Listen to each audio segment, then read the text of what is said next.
Welcome to another video here at Back to Classics, and today we thought about giving you an update on the 750 Super Sport 1974 or Greenframe restoration.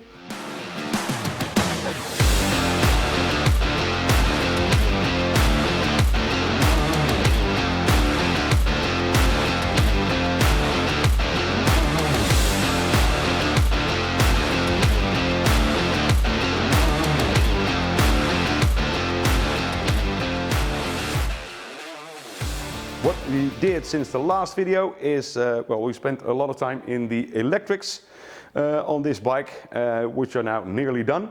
And as we can show you, we have now mounted the dashboard, including all the warning lights, the instruments with the attaching cables. So that goes for the speedometer as well as for the tachometer. The complete of the headlights, including all the internals in relays and switches that are in there, as well as the complete of the wiring loom, the original wiring loom that was in a wonderful and 100% original condition. We go to the ignition, the two coils, original Ducati Electrotecnica coils, fitted with the original wiring loom there as well. So that is all done, and also the highly sought after and very special wood grain Aprilia fuse box that you can see here, all done and set up on this bike as well.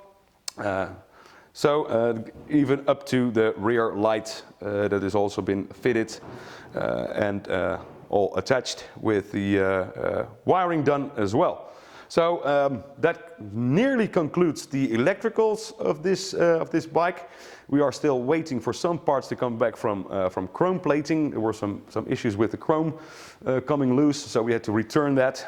Including those were the clip-on handlebars, which is why these are not fitted yet, which is also why we are not able to finally fit that left-hand switch, which is the original for this bike as well. And then we are able to take it to the next phase. So that's sort of an update on the process as we are where we are right now. Obviously, we will continue with more videos to come because the bike is not finished yet, and we have a lot more to do. So that's for now. We hope you enjoyed this video. Thank you very much for watching. Toodaloo-dokey, and see you next time.